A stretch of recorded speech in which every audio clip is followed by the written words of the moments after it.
Apps can do a lot of cool things. You could order dinner, gamble on your favorite team, and track your health. You could even get a mortgage. One click and you can be approved. I'm not sure by who or what country they're in. You deserve more from the mortgage industry. At AnyMac Home Mortgage, we believe in the need for live human interaction during a very complex process. The kind of service and guidance which an app simply can't provide. Our customers are more than credit scores and income documents. They're individuals and families who live in and strengthen our communities.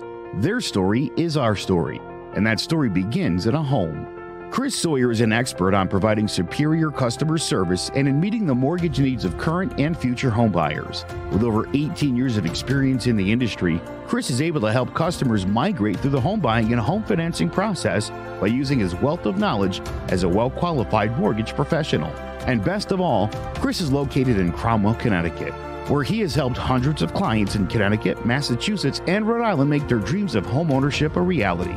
Visit chrissawyer.any-mac.com. Email him at csawyer@any-mac.com or give him a call, 860-878-8730. Chris Sawyer, NMLS number 39345, corporate NMLS number 338923. AnyMac Home Mortgage is an equal housing lender. American Neighborhood Mortgage Acceptance Company, LLC. DBA AnyMac Home Mortgage. Notify Direct. Connecticut First Mortgage Correspondent. License lender. Broker number ML 338923. Massachusetts Mortgage Lender and Mortgage Broker License number MC 338923. Rhode Island License Lender. License number 201128110L. Call for additional details.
Hello, ladies and gentlemen. Welcome to Throwing Jabs Combat Sports Podcast. I'm Big Jace, joined by Jared Jones. We got a big UFC pay-per-view, as well as one of boxing's top of the pound for pound rankings right now.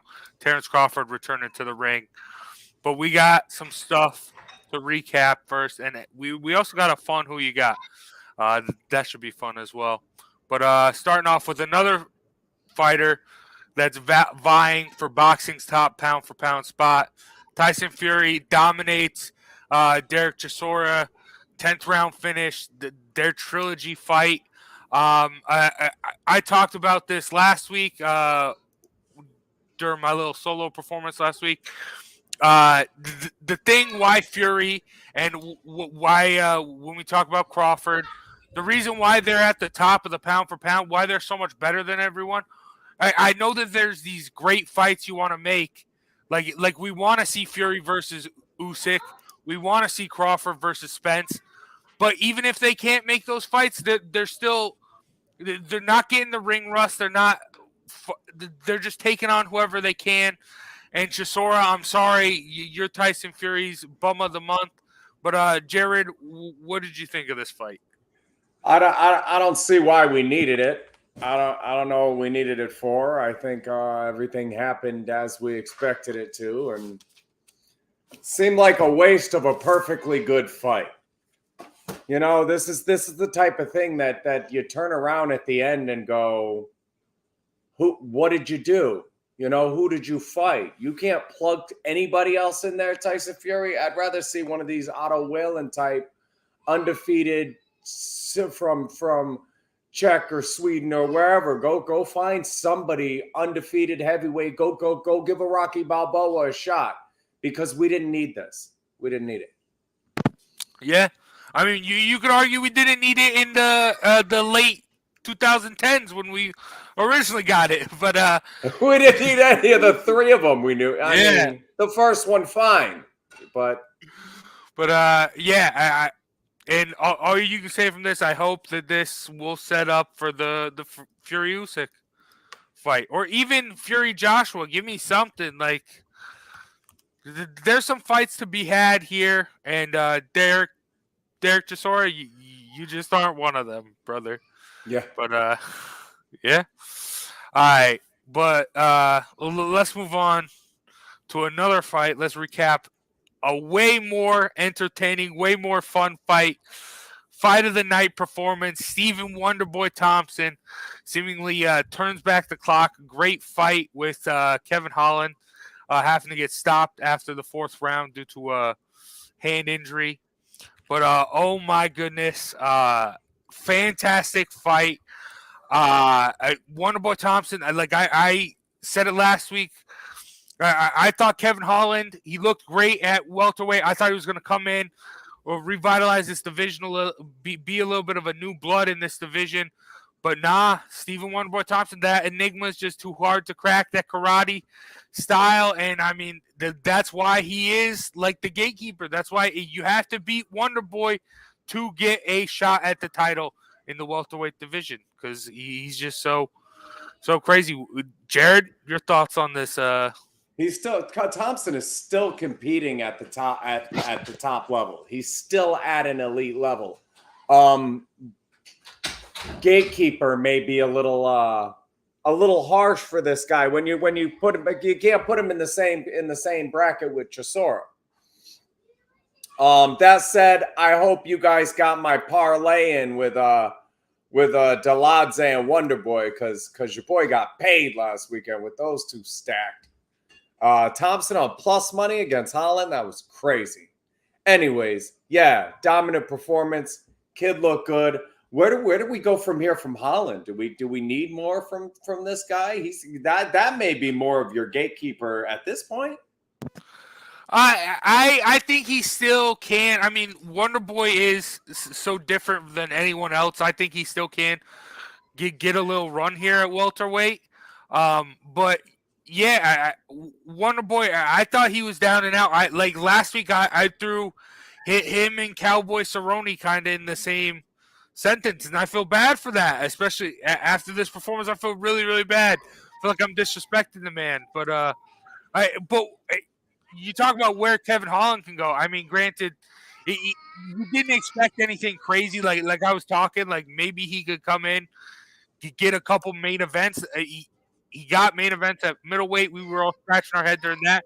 I thought maybe with a win over Wonderboy again, that would be a big one.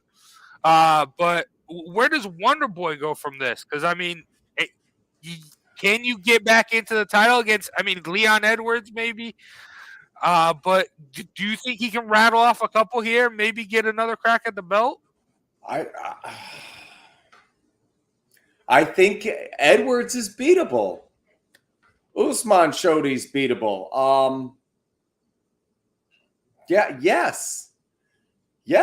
Yeah. Stephen Thompson has the skill set. Listen, there's only one guy here that I feel like in that weight class can beat anybody.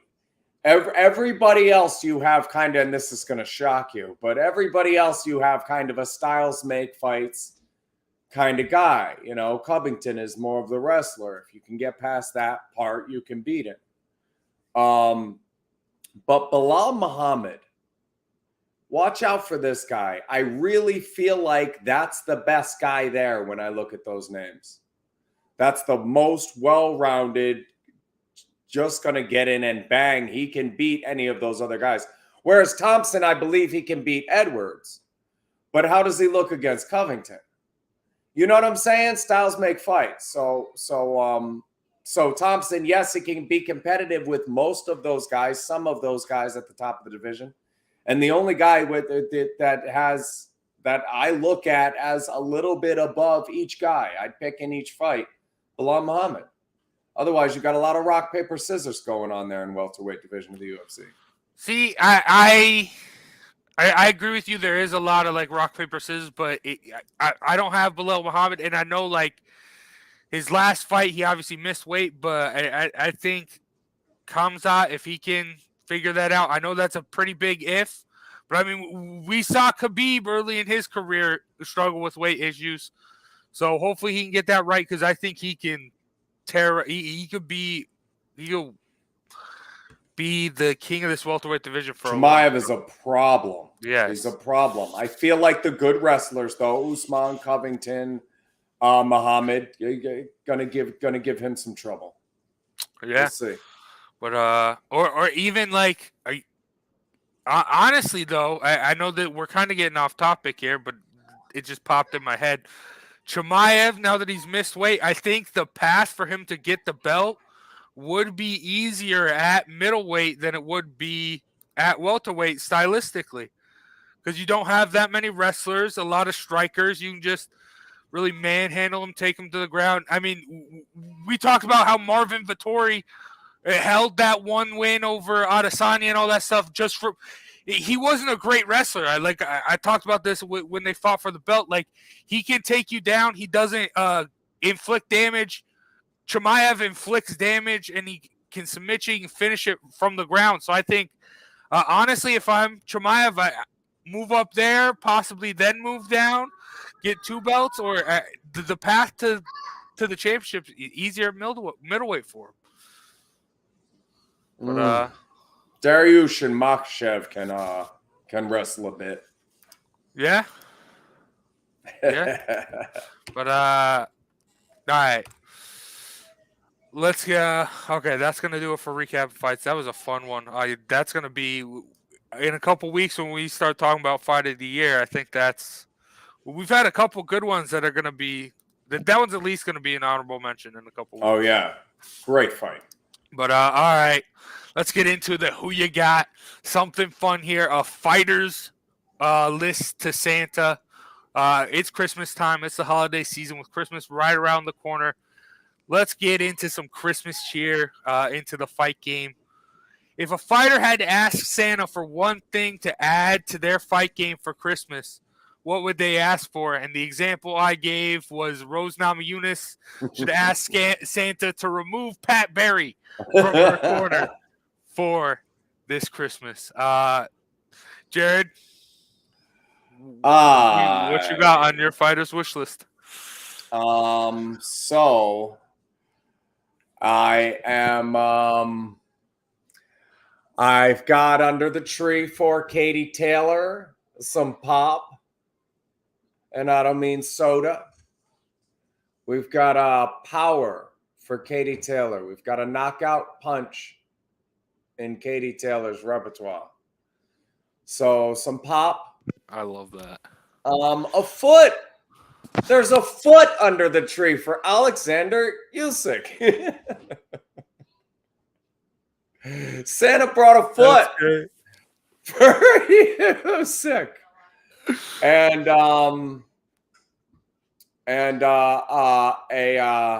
another W for Pereira. Because I just don't see him winning any more fights. He's the Antonio Tarver of the UFC. So just another win at the top of the game for Alex Pereira. But definitely a foot for Usyk and some pop for Katie Taylor. I like that. All of those are great. Yeah, Katie Taylor with some power. Like, she's a household name. If she can finish fights, like, people... that's just how the casuals are. That's just how the fight game is. I mean, Joe likes to give me a lot of crap for liking knockouts, but that's how you make a name for yourself. I mean, look at Connor. Look at Connor. It's the easiest way to do it. Yeah. But I like all of those. But if you guys watched last week, watch my Flurry, talking about Fury and all that stuff. I've talked about that story many a time on this podcast. But similar vein, Deontay Wilder, you need to be asking for a therapist from Santa. Brother, no, I mean, look at the depth. You seen the commercial? Nah, I got this, man. You wouldn't understand. BetterHelp.com or one of those There like you go. sponsor this dude, get on his shorts, help this man out. Because I mean, look at what Fury did when he was at rock bottom, and look at how he came back. Deontay Wilder, you got something no other person in the world has in that power. You can come back from that, and it was good to see him get back in the ring this year. So I think he can rattle a couple off, and maybe, who knows, Fury, he's talked about a retirement a little bit after the Deontay Wilder fight. That word was in the air. So that might be in the future for Fury. And Wilder, I think he can step in and be the king of the heavyweight division with Fury out of there. But yeah, and I like what you said. A foot for Usyk. I did have some height for Usyk as well. The heavyweights, yeah, he would be such a monster. Him, if he were just a little bit taller, going against Tyson Fury, that would be like the greatest fight ever. That'd just be Titans going at it. That said, it's Fury and not Usyk. That's the issue here.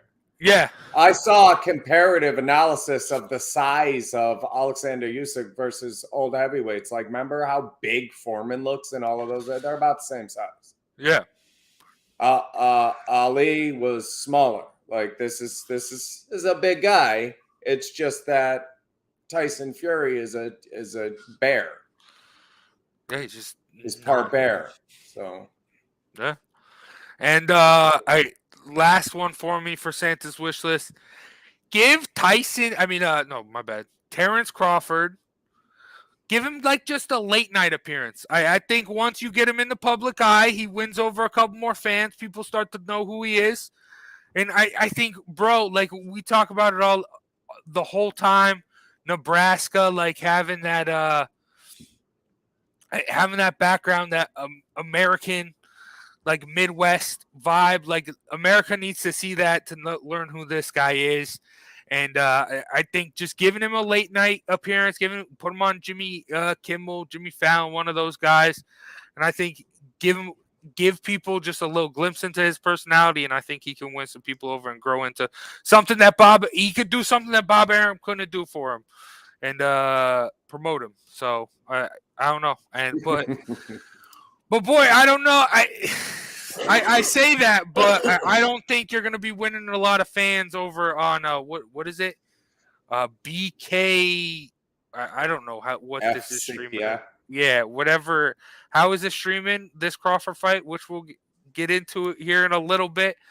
Pay-per-view on like BK TV. I don't know. It's on the scroll right. BLK Prime. I don't know what that is. But all right, that was fun getting us in the Christmas cheer.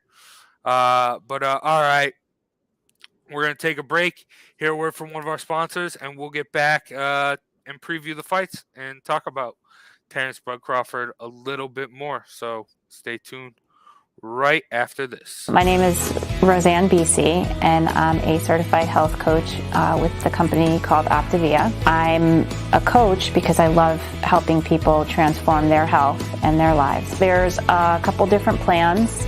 It's safe for a lot of different people and a lot of different ages and places in their lives. I have so many clients that have had such great success, and there's a portion of the program that is you get your health coach, you get the products, but you also get a community of people who are there. So we do Zooms every Monday night nationwide, and if people want to get more involved with other people on the same journey as them, then they can join in and have that kind of support. The website you can reach me at is sacredrosehealthandwellness.com, and you can email me from there, or you can book a virtual coaching session there where we can get your health assessment started and get you moving in the right direction. All right, live on BLK Prime, Terrence Bud Crawford against David Avanesian. David Avanesian, 29-3-1 with 17 knockouts. He's 5'8" with a 68.5-inch reach. He's on a 6-fight win streak right now, beating Kerman Lajaraga twice, Jose Del Rio, Josh Kelly, Liam Taylor, and Oskari Metz. And his last loss came into a common opponent he has with Crawford in Egidijus Kalvakavis, also known as the Mean Machine. Now let's get into Terrence Bud Crawford, 38-0, 29 knockouts, 5'8", with a 74-inch reach. He's been on a tear, obviously undefeated. He won. He's dominated at welterweight since winning against Ricky Burns in 2014, dominating the division for almost a decade now. Most recently, finishing his last 9 fights against John Molina Jr., Felix Diaz, Julius Indongo, Jeff Horn, Jose Benavidez Jr., Amir Khan, Mean Machine, Kell Brook, Sean Porter. And Jared, my question to you, will this just be another lead-up fight to the epic welterweight battle between Crawford and Errol Spence Jr., or can Avanesian play spoiler tonight? No, this is Bud Crawford all day. It's not close. Listen, Egidijus he knocked out in the 9th. And that's one of the losses over here, right? Yeah. Egidijus, 18-0. Knocked him out in the 6th. So you've got a common opponent. One guy knocked him out. The other guy got knocked out by him. Didn't get past Lamont Peterson. And basically every step up in competition has been a failure. Mosley had 9 losses. As La Raga's your signature win, came up a weight class, you beat him twice. Liam Taylor, okay. Josh Kelly, whatever. I mean, those guys are all right. It's not Sean Porter and Kell Brook and Amir Khan and even Jeff Horn, Victor Postal. This is Bud Crawford. And and I'm sorry, but this guy, Avanesian isn't undefeated. No. Isn't top ranked. He's number 7 on BoxRec. It's another one of those kind of why. For what? What do we learn after this fight when Terrence wins? No, I mean, I'll tell you that the why, it's because I'm putting this all on Errol Spence Jr. He won't sign the fight. There's a reason Crawford's coming out here. He's ready to fight. Spence won't have it. Spence won't sign the papers. That's why you got a bum of the month situation. 6 of the top 9 guys are undefeated. 7 of 11. Rashidi Ellis, Connor Ben, Stenosis. Keith Thurman has 1 loss. Cody Crowley's 21-0. Jaron Enos 29-0. Ortiz Jr.'s 19-0. Errol Spence 28-0. Why are we fighting the number 7th ranked guy with 3 losses? He's lost to those guys. It's like Ugas, where he's got 5 losses and he's up at the top of the list. He's got more losses than the next 12 guys. But those 2 guys have more losses than the top 15 guys, everybody else all together, because they're the only 2 guys out there fighting everybody else. And they're going to do it again here. And Bud Crawford beats him. And what do we learn? That one of the guys that loses to all the best guys lost to another one of the best guys. Fight Ortiz Jr. Finish my hat trick here. Cyril Gahn came up a little short, but finish my hat trick. Virgil Ortiz Jr. That's who you need to fight, Bud Crawford. Errol Spence, too. Hey, this guy will beat either one of you guys. Ortiz Jr. will be Bud or Spence, and they don't fight each other soon. Well, I mean, man, Boots can bang, too. Don't sleep Boots. These guys got to fight while they're at the top of the list so that one or the other can pretend they're the best until they bump into Ortiz Jr. This is getting ridiculous. Fight each other. You can't find me a weight class in the UFC where 6 of the top 9 guys are undefeated.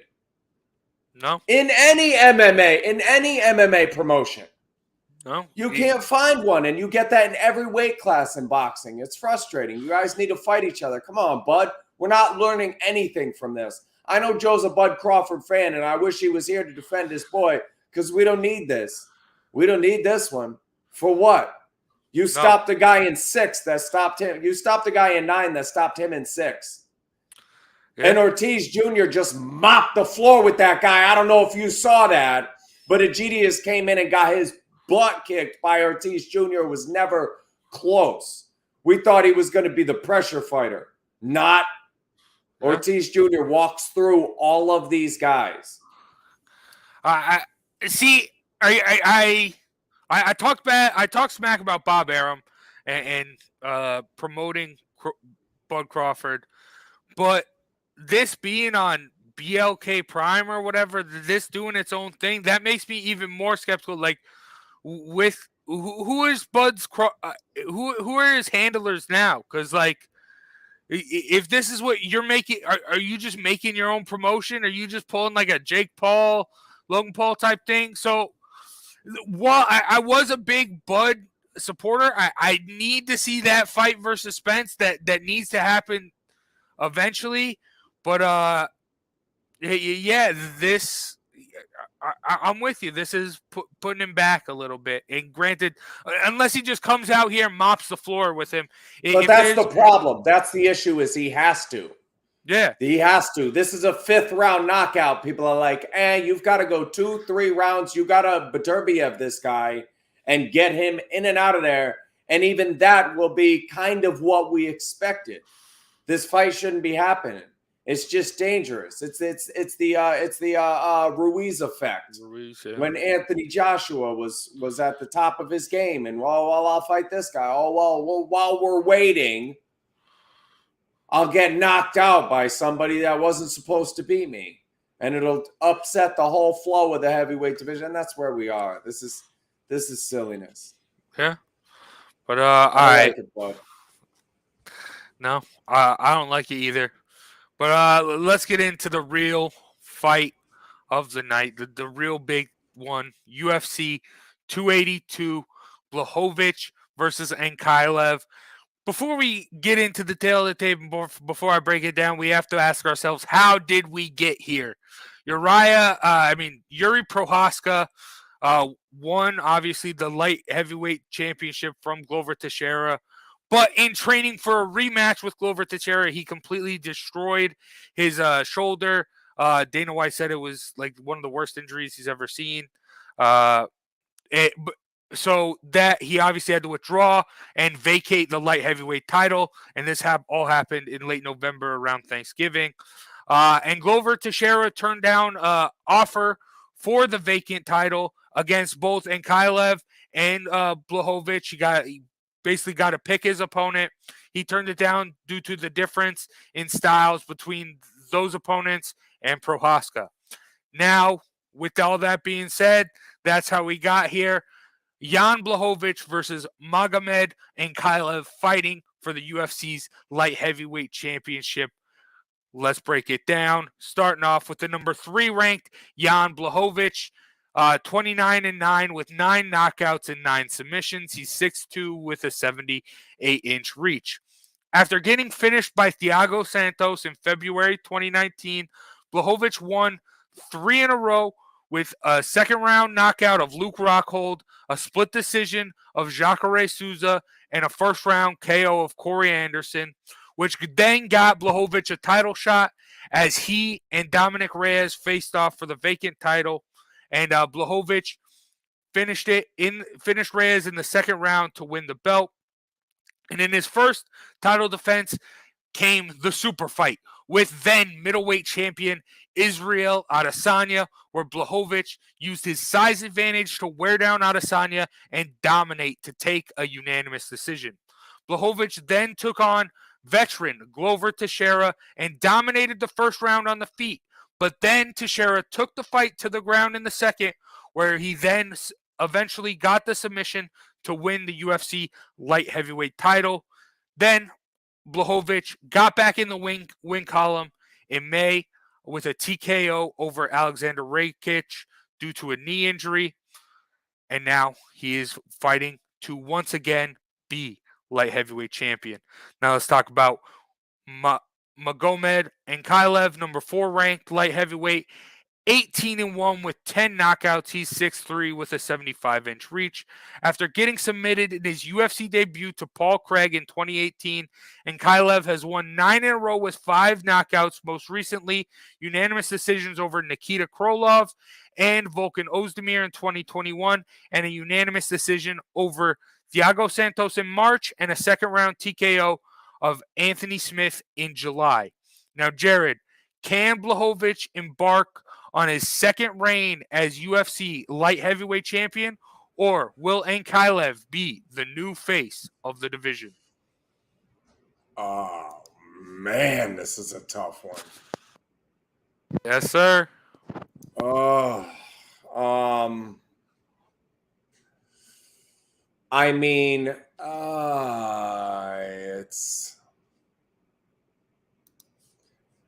it's got to be Ankalaev. Doesn't it have to be a passing of the guard here? Adesanya didn't come up and get it done. It's funny because every time you sleep Blachowicz, here he comes. Yeah, I gotta take Magomed here, and I would not bet on this fight. Unless you're gonna give me like plus 400 on one guy or the other, and there's no way it's ever gonna get that high, because I could see it going either way. This is a really, really tough fight to call. But I'll take the young lion. Sooner or later, Blachowicz got to take that back seat, and I think this is as good a time as any to as good a fighter as any. Yeah, I'm with you. I normally don't do this. I like the over. I like unders in fights, but I like the over here. I think this is going to go the distance. I think it's going to be a brawl. I think it is going to be very similar, like the Prochazka-Teixeira fight, a passing of the guard. But I mean, it isn't like it's going to be dominant from the young hungry lion. I think, yeah, Blachowicz still has some fight in him. He's going to bring it, but I think just Ankalaev just a little bit better, a little bit more involved, a little bit. He's just ready a little bit quicker due to the being younger, and he doesn't have as many miles on him, and he's on fire right now. In the real fight to make after this, I think, is going to be Ankalaev Prochazka, and that's going to be a very fun fight. But granted, you can't even say that because Blachowicz is a beast. So this is going to be a fun fight. I'm with you. Not going to really pick either side if I were betting. Not going to put money on either side because I think it could really go either way.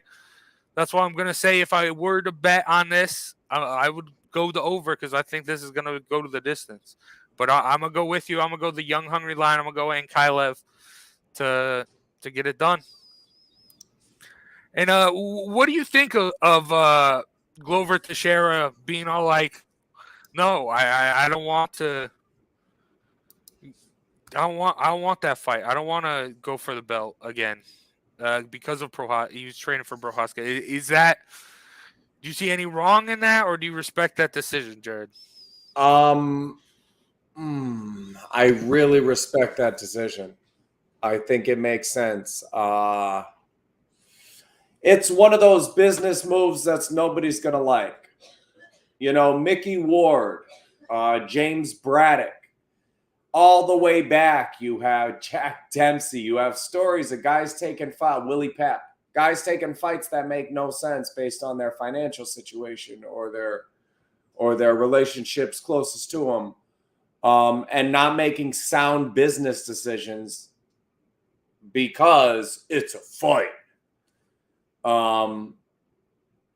And if you spend all your time training for a striker that you're going to spend 5 rounds on your feet banging out with, and then find out you get a wrestler or a submission expert, you need time to make that adjustment. I think that's evidence of how Glover Teixeira prepares for these fights. It's evidence that when he goes in against each guy, he's prepared for that guy. He's ready to go. And if you change that guy at the last minute, he's not interested. I want to go back to the lab and look and check out this guy. So as a fighter, yeah, I really respect that. I know as a fan, we're like, it's a fight. Just go bang the guy across the cage up. But he's a professional athlete, and he was training for a specific other professional athlete. And that makes sense not to do it. When that person changes, you need a new game plan. Yeah, I respect that. I think since he had his pick, I think if he were to fight, I think Blachowicz probably makes the best. Like he's the most stylistically similar, I'd say, to Prohaska, and you already know you have the ground advantage over Blachowicz if he decides to try and wrestle you.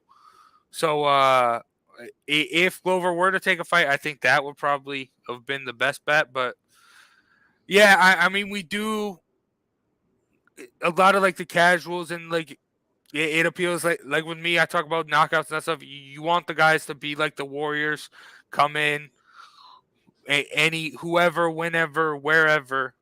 But yeah, especially when you're Glover and you're up there in age, you have to be smart about it. And what's he losing? I mean, does he really lose a lot of ground here? We know who he is. We know what we're getting. We have known for the past quarter century almost what this guy's going to do when we get him in a cage. So I think denying that just kind of gives these other guys the spotlight to go ahead and work their thing out. And I don't think he goes anywhere. I don't think he loses a lot of ground with that decision, but what he gains had he lost that fight being ill-prepared for the guy he was up against at his age, like you said, yeah, you can't afford that, and you're going to have to be careful. And I think he made a good choice.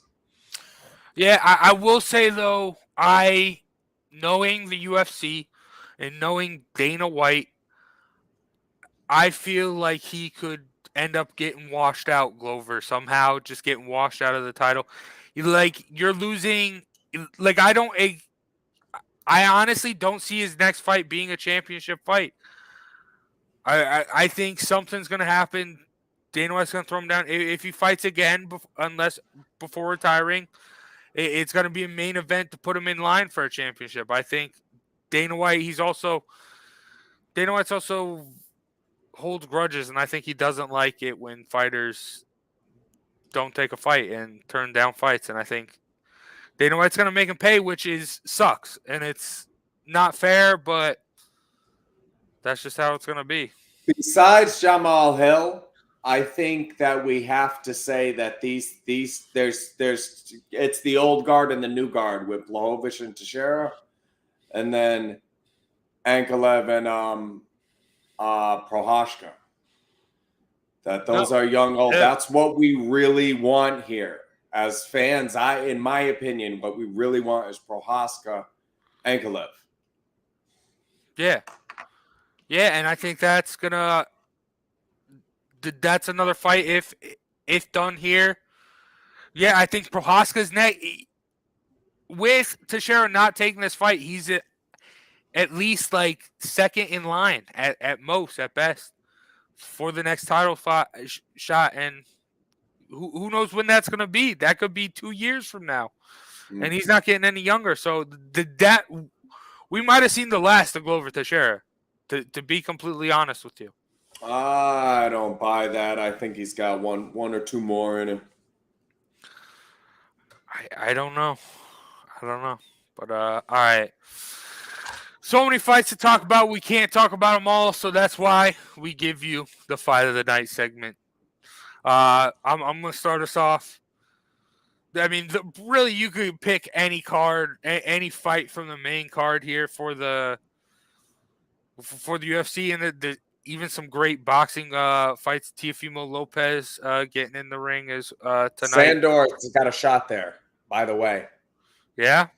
Oh, yeah. That is a winnable fight. He's a naturally little bit bigger guy. And we all know Lopez kind of made his name off of Loma. So, yeah, that's a winnable fight at plus 425. Yeah, go ahead. Yeah. Round robin it. Yeah, and I mean, on the UFC card, co-main event, Patty the Batty Pimblett, always fun to watch. Darren Till on there. Bryce Mitchell, my boy. I love that fight. Give that man a title shot. That's a great fight. He got his camo shorts. Now get that man his title shot.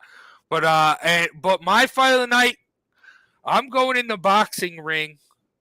And it doesn't. My fight of the night isn't my fight of the night because of this fight. It's my fight of the night because of the fight that could possibly happen after this fight. On the fight card with Terrence Bud Crawford, Chris Cyborg, 4-round boxing fight against Gabby Holloway, and she after this fight, she's trying to work out a deal to fight Kayla Harrison. Kayla Harrison came out and said, you Chris Cyborg gave some purse demands. Kayla Harrison came out and said, yeah, you can have this. I don't do this for the money. So, I don't care about this fight, really.